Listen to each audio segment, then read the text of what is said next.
Well, good morning, everyone. I'm Glen Hiemstra. I have a little company called Futurist.com. I'm very happy that we were able to persuade Vernor Vinge to spend some time with us this morning. Some of you might have read him, and I want to ask all of you a couple of questions before I fully introduce him and get into some conversation. 3 questions. How many of you read science fiction? Raise your hand real high. Okay, put them down. How many of you don't read science fiction? Raise your hand real high. Okay, put them down. And how many of you don't know whether you read science fiction? Okay. Vernor spent 30 years with 2 careers, doing 2 careers at the same time. He was teaching mathematics and computer science at the university level while also becoming one of America's best known, most award-winning writers. Several-time Hugo Award-winning novelist. Hugo Award means you're the best, chosen as the best novel of the year. He left college teaching in 2000, now just full-time, with spending the rest of his life just a full-time writer. I hope that actually means a lot more writing from him. He's also known in some circles for an early, and some claim even a pioneer of the term, the technological singularity. I want to ask you one more question. How many know what that is? The technological singularity. We thought it would be interesting to know how many of the audience have heard of that, because I want him to talk a little bit about that as well. But I want to start by asking him a couple questions that come off of this brand new novel, Rainbow's End. It just came in the bookstores week before last. I'm only about a third of the way through it. It's terrific. It's set 25 years from now in San Diego. And it basically says, let's imagine that everything talked about at FiRe in 2006 happened. What next? What does it look like? So Vernor got here yesterday in time to hear several of the presentations, including the presentation about the future of learning and about Inkwell and so on. And Bruce Wilcox from Inkwell said, well, our vision is the always-on, real-time learner. And when I heard Bruce say that yesterday, Vernor was sitting next to me, and I instantly thought of Fairmont High School, which is described in some detail in the first 90 pages of this book. So tell us about Fairmont High School, learning, how you see that whole enterprise, the real-time, always-on learner. The Fairmont High 2025 era, all the trends that we have been seeing for the last 20 years have been continuing in terms of students that are empowered by technology. I remember many years ago at the beginning of all this with the hand calculators, students asking, well, can we bring our hand calculators, our scientific programmable hand calculators, to exams? And the answer was yes, but then I get to ask hard questions. And I think that besides artifactual issues dealing with discretization errors and stuff like that, having hand calculators and then networked computer connections that you can carry around with you, it really does raise the bar on what is expected intellectually, or can raise the bar on what is expected intellectually of a student. And nowadays, if you're talking to a person who's hiding behind a desktop, they can look very smart over the telephone. If you use a term that they haven't heard before, if they're good, they can pick up on it almost immediately because they can Google and they can do other things. Imagine that this is actually much closer to the skin, that you're carrying around your cell phone connections and your essentially desktop power and more, but you're doing it and you don't look very much different than what we look like sitting up here. We are only mildly wired. That level of componentry should be able to support desktop or better networked smarts. And at that point, students begin to look very, very, very, very, very powerful. And in the story, it's actually a rather intense and intimidating experience for the students. For instance, mathematics final examinations basically are Putnam level examinations. If you're familiar with that, is sort of an Olympiad of worldwide mathematical ability, because the students have instant access to things like MATLAB and Mathematica and better tools. So even though in this particular exam they are not allowed to network with humans outside of the school, they are expected to actually perform at an extraordinarily high level. The students are actually quite intimidated by that, although able to handle it more than most adults. And in fact, the students themselves in this high school are relatively intimidated by third graders because they are much more competent than third graders, but you don't mess with third graders. Third graders actually have achieved a level of integration that is significantly better than most of the junior high and high school students. In fact, that's a theme. One of the things you'll find in reading this book is that in just a few pages, he addresses so much of what we've talked about here. And one of the issues, and I warned him that we kind of bounce around, I wanted to give him a chance to comment on a lot of different topics, both technological and non-technological. And the next one that's a theme in the book, or part of the frame of the story, is this one. Jim Peoples was just up here describing his little retirement sequence and going, leaving Lockheed and so on. A couple of days ago in the LA Times, a McKinsey study was reported that shows, as studies in the US consistently show, about 65% of those who are still working say that they would like to continue working past age 65 or after they quote unquote retire. It struck me when I walked in the room for this particular FiRe that it's actually a fairly old profile who's here. There are some younger people, but it's actually a fairly gray group who is here. And in the book, you do a lot with a contrast between kids who are wearing, that's the phrase that you use, so they are totally connected into the far external world through these mediating devices all the time, and an elder generation who have been, in some cases, restored to near perfect health because of healthcare technology with some wild cards built in. But now the oldsters are back in school trying to catch up with these kids. So I'm curious, and we ourselves are kind of in that age bracket. Talk about your views about how to sustain, what you see in terms of sustaining functionality into our 60s and into our 70s and into our 80s, and what it will mean if we actually do that over the next 2 or 3 decades. I think an interesting analogy is with predictions related to demographics. In the last 20 years, we have gone from one bleak scenario, that is extreme overpopulation, to some people who are talking about another bleak scenario, the opposite, that is natural population decline. So there are problems that seem enormous and that actually may be the opposite of the real problem. And on a day-to-day basis here in the US and actually elsewhere around the world, the notion of what happens when Social Security hits the wall. Well, just like the population bomb, Social Security may have an interesting volatilization, because if the average 80-year-old had the get up and go of the average 50-year-old, the 80-year-olds would rule. I mean, they already have most of the money. They just don't have the kick-ass to go out there and use it. And there is a very good probability that that is going to be something that changes in the next 20, 30 years. Still, lots of poor old people, but that basically without any change in law or constitution, that we have a ruling class like we've never had before. Namely, people have intelligence, experience, and they have enormous amounts of money, even if it was just money they put away over the years. So that's the sort of world that also is in Rainbow's End. And these people, some of them are very much keeping up, many of them to a lesser extent, because it is very hard to handle this. But I think that's one big surprise. For the most part, as with population demographics trends, for the most part, I think a very, very positive thing, but quite a surprise. Well, okay. So a key technology in this book and in an earlier one of his that I really like, this is a series. The last in the series is called Deepness in the Sky. Unlike this one, which is just 25 years out, this one jumps us 8,000 years into the future.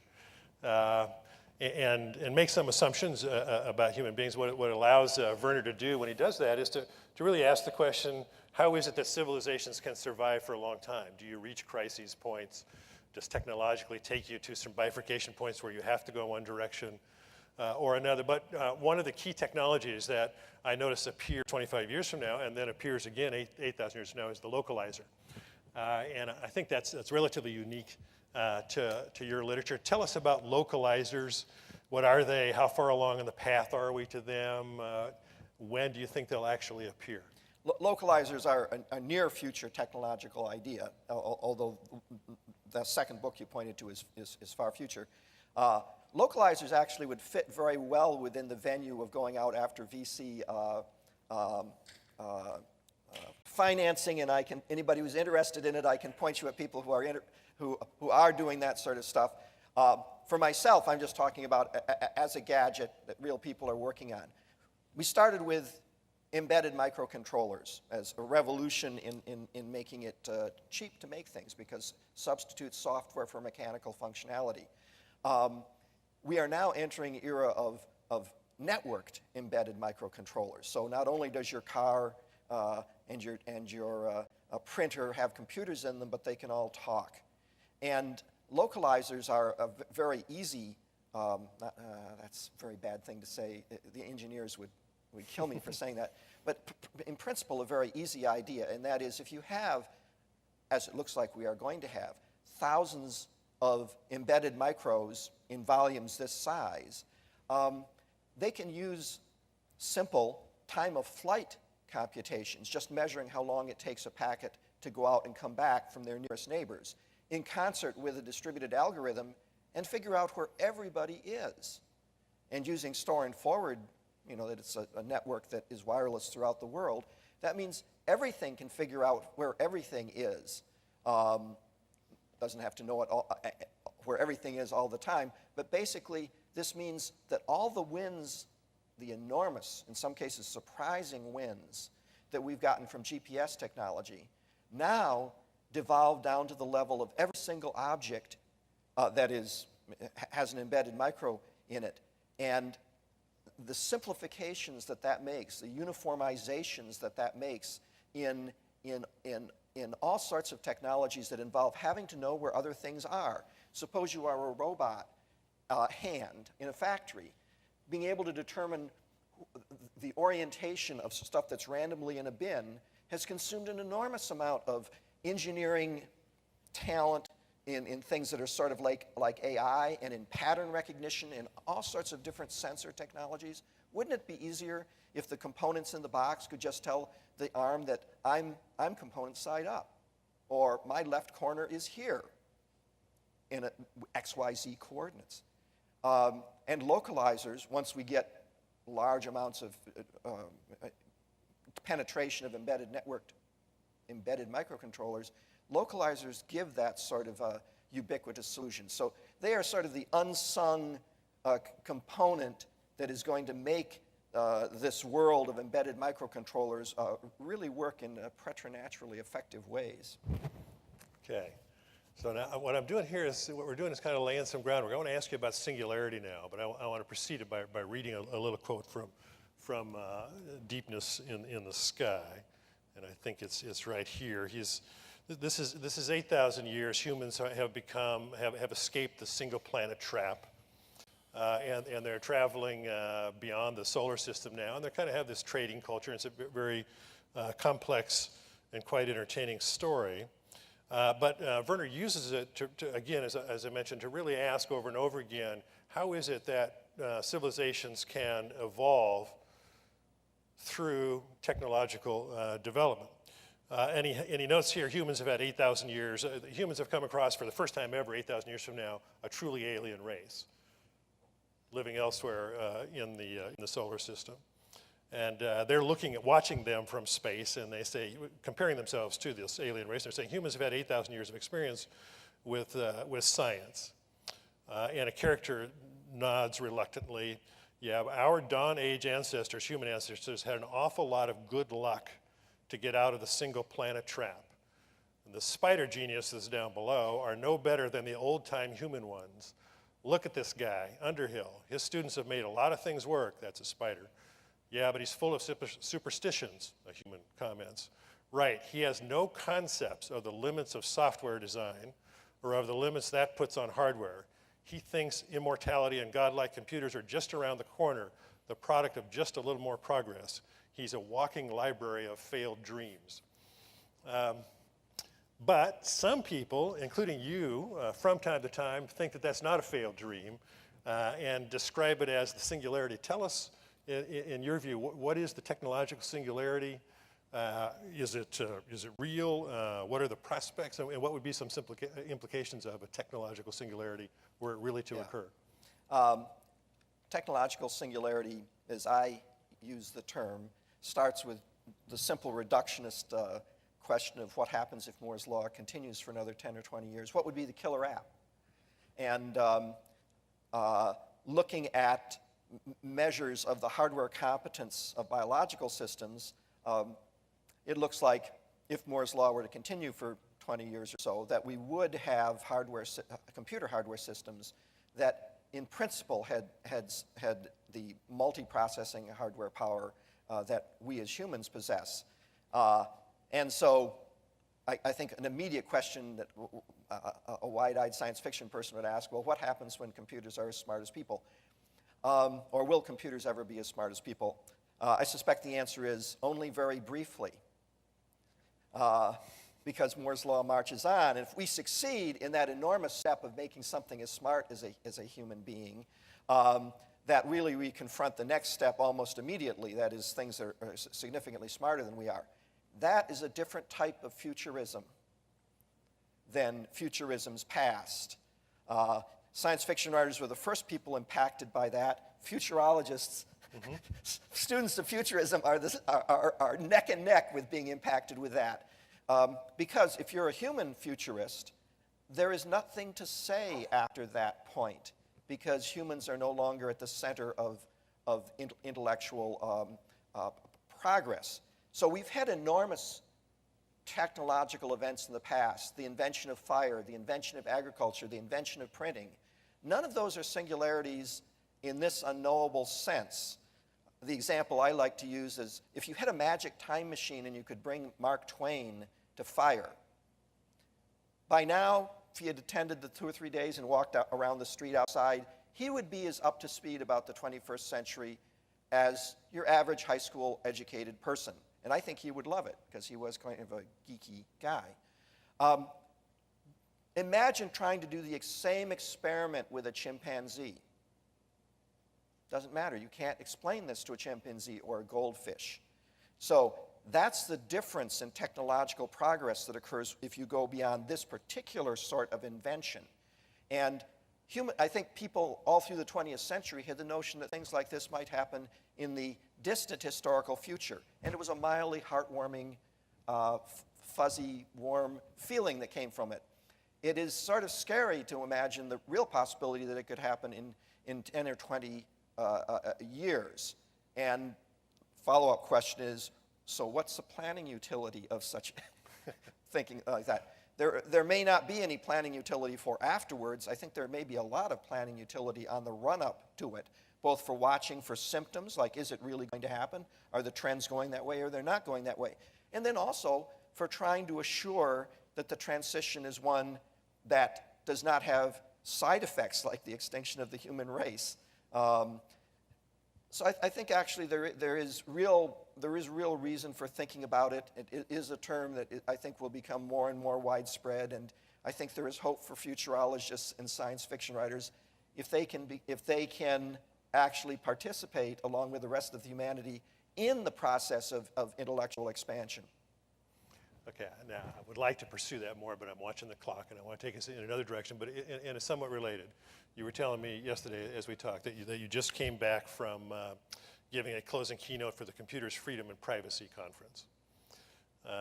And as we all know, we've been drenched with all this news about NSA phone logs and the phone companies apparently yesterday denying that they actually gave the logs, and everybody's trying to figure out what that means. And Rainbow's End is really about, at its heart, a nefarious plot to use certain kinds of technology and really smart computers that may be near the singularity take us further down that road. So here's how I'm going to frame the question to you. What is the secret behind the great conspiracy against human freedom? Or to put it another way, what does come after RFID? Yes. Speaking for myself, at the CFP conference, it is it is depressing in a way. There are these really neat toys out there for surveilling everything. And such toys get used. And it probably doesn't matter how hard individual lobbies and NGOs work against that. The toys get used, and the question that I think all through the 20th century people wondered about, what was the impact of computers on human freedom? Up to the year 1984, most people thought that computers and technology would be a terrible thing, having read the novel 1984. Starting around the real year 1984, PCs came along, and there was a glorious anarchical period in which people realized that maybe 100 million folks with ordinary PCs would be more powerful than any government and would disassemble it, such governments. We're now back kind of on the other side of this, where we can really imagine very close order controls. Beyond our RFIDs are giving us a small amount of, well, in one sense, they're nothing more than printed tags that you can just read from a distance. But Moore's Law marches on, and putting small processors in there, the whole thing about embedded microcontrollers, leads to a rather interesting universe. Networked embedded microcontrollers that become as small and as cheap as RFIDs mean that, together with localizers, every object knows what it is, like an RFID does at least. It knows where it is because of the localizers, and it can talk to its nearest neighbors, and by implication the rest of the world. In this sort of environment, the real world becomes its own database. Another way of looking at it is that the real world begins to wake up. I don't mean that individual objects become humanly smart, but I mean they become as smart as your PC. And this is a very strange world in which the concepts of cyberspace actually have leaked out into the real world.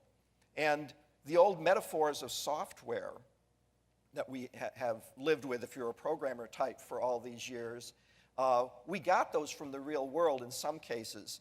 But in fact, nowadays, I think we're headed for a situation where software solutions begin to apply more and more to dealing with things that are out there in the physical world. And so when we look at the physical world, we can deal with the objects as though they were objects in a database. And it's actually one bright spot, perhaps, about it is that it's the opposite of centralization. You no longer have to think about having very large databases in single places, because actually the real world itself, being a database now with these embedded microcontrollers, is constantly updated because it constantly is reflecting itself, namely the processors that are in it. This sort of situation, I think, quickly can tend to something that by itself looks a little bit unintelligible. And what's the best upside and the worst downside of it that you see over the next 25 years? I think over the next 10 or 15 years, the best upside is the notion of benign populism. We have had people who got up in arms about things in the past, and what that really meant is you had a mob. Or you had a French Revolution, or you had a Bolshevik revolution. But I think now there is some possibility that when you look at the things that are going on the one hand, you have all sorts of small interest groups, the great conspiracy that your question brought up, that want all sorts of things that go against human freedom. It's not just the NSA that's behind the bad things that we're seeing. The RIAA, writers' unions, and being a writer, you know, I'm actually almost all of us have some interest in the anti-freedom side of making certain things happen. On the other hand, with the networking and the ability that we have to talk to people, we're in a situation now where the humans themselves are, perhaps for the first time, have the education and the background and the interest to track things. And also to be in a situation, because they can talk to other people, to have expanded horizons of self-interest. So the new populism that I could see growing out of it is such that people taking care of business, which they always have done, and done very well in small regions, causing global calamities, but people taking care of business in the future is something that is actually much more powerful than any government. In fact, several themes that have come up throughout FiRe that I have attended kind of illustrate where people on the ground make the right decisions. Over and over again, we've seen that in the last few years with 9/11 being a high point. That when you put that together with global connectedness, you see kind of the flip side of the dark stuff. You see the ability of a lot of problems that now are only handled by governments, and often in very fearsome ways, maybe just be dealt with in a way that's much more powerful than any government can manage, because these solutions are ubiquitous. Okay. We're getting toward about 4 or 5 minutes left. If you want to head to microphones while people come there, I'm going to ask one more question, but please head for the microphone. We'll try to make this real brief. We've also had some very exciting conversation here that I know you've heard about prospects for, once again, getting into space, and you address in Deepness in the Sky and elsewhere something kind of an imperative to move beyond being caught in the single planet trap. Yes. Is this really an imperative, do you think, for human civilization? Absolutely. I highly recommend Martin Rees's book, Our Final Hour. He talks about disasters at all levels. Martin Rees is a world-class cosmologist. Actually, he also doesn't believe, he thinks it's very likely there's no life elsewhere in the universe. He also thinks it's rather unlikely, or the odds are stacked against us for surviving the next century as a human race. He sees getting out into space as an imperative, and he has a tremendous quote, which I paraphrase in the first paragraph of the first intro of the book. He says, "Because of my beliefs, lack of intelligence elsewhere in the universe, and the fact that we're up against the wall in this century," he says, "getting off this planet, getting self-sustaining stuff outside is essential.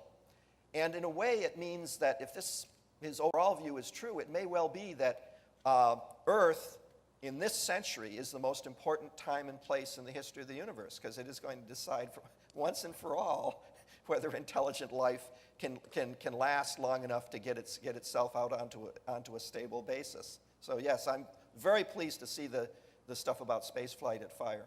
Okay, terrific. Thank you. Okay, how about some questions out here? Yeah, my name is Jim Peoples. I'd like to ask about your tags, your inorganic tags. Can you talk about the organic side of tags? Actually, I'm not picking up on. Can you say a bit more? I'm not understanding the question. There was a study some time ago where manipulation of DNA, you could build motors and things of that sort inside of human beings out of their own materials. Of course, if you read your peptides on the surface of your skin, you don't have to read the DNA. You're already tagged. So organic tags. Yeah, engineering at that level, I think, definitely comes. I should say everything I've been talking about is relatively macroscopic, the devices. The biological stuff and operating at that level, I think, is definitely going to come, and I put it in the nanotechnological region, and it is, Eric and I talk about which is going to happen first, the singularity or the nanotechnology. Once one happens, I think the other happens very, very fast. I'm not sure which happens first. Hi, Peter Biddle. I'm curious, it seems like we're in a place now where the kinds of technologies that were only available to three-letter agencies and to large federal governments in the past are becoming available to ordinary citizens. It seems like a reasonable tipping point would be that there's actually significantly less centralized control over, for example, communications 5 years from now than there is today, because of the use of these technologies by private citizens to set up communication systems that they want to use. And that sort of is opposed to an Orwellian future, and I'm just curious about what you think about that. I think that actually people operating within this, fine-grained distributed network situation will dominate just because of the intellectual power that they have over the government. Right now, we have millions of people, well, hundreds of thousands of people in the world that are probably as well educated and as motivated and as smart as the people that are behind running the ship of state.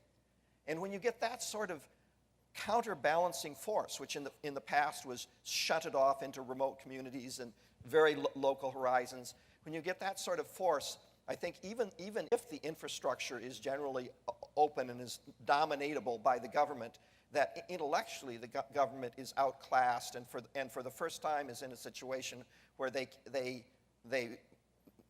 can't solve the problems as well as the people outside. And the general trend since the Industrial Revolution, this actually is the same thing, but the usual exponential proportionality taking over. We need to wrap up. I will conclude by saying that the concept of a great conspiracy against human freedom, which came from the speech that he gave at this conference recently, is really kind of said tongue-in-cheek. It's just asking the questions, what if we go down this direction or that direction, and what are the possibilities? And I think Vernor has laid out very well both sides, and thank you for coming very much, very much.